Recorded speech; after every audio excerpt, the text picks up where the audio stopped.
From Athens, Georgia. Well, there's his mark, 21.81. He's been 22.43 this year, though. So he's ready to go 22 meters. Adam Nelson is chasing him. 21.61. Then Yuri Bilanov, and Miknovic and Adam Nelson, and that.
By Christina Obergfall in the javelin.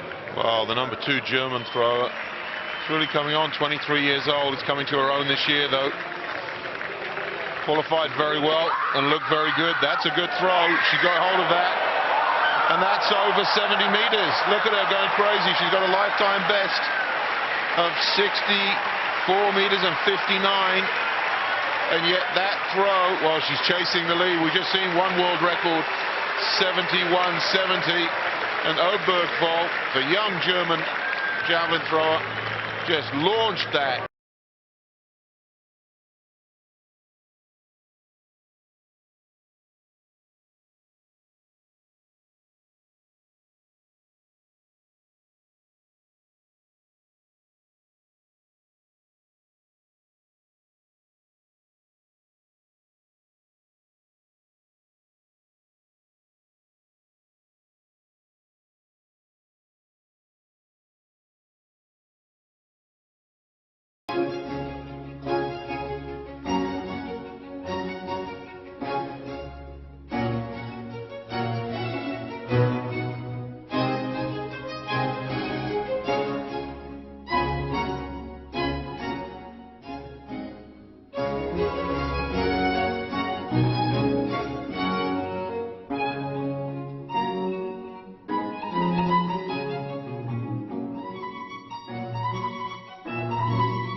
The long jump is broken down into 4 components, the first being the run-up, then the takeoff, then the flight, then the landing.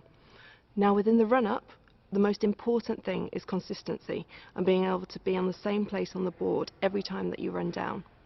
The second most important thing is speed, the fact you must accelerate from the first point to the end point, which is the board, and your speed must be greatest at the board, so it's a gradual increase in momentum. You must also have great power and be able to convert the power from the running and the speed into the jump.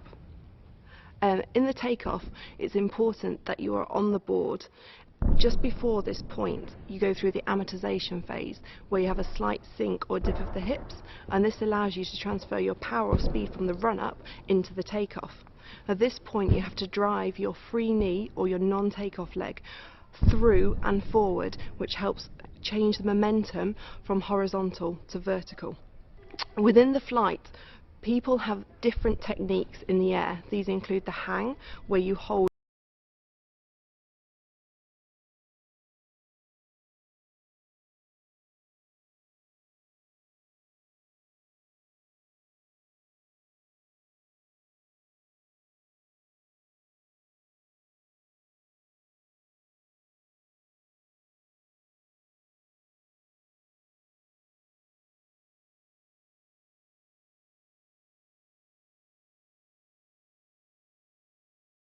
3 strides.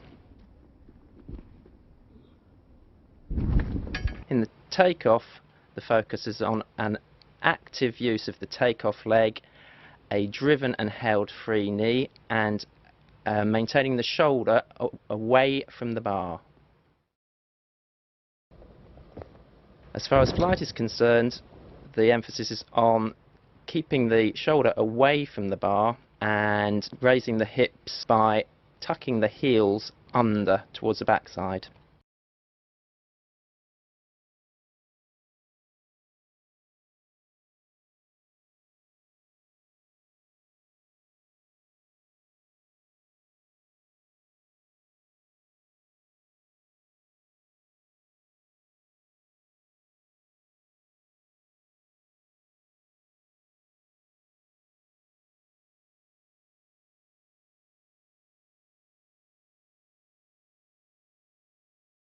The sprint starts are where a race can be won or lost.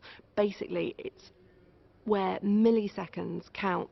The people with the best reactions, the greatest power and ability to accelerate, will excel in this part of the race, and usually the strongest.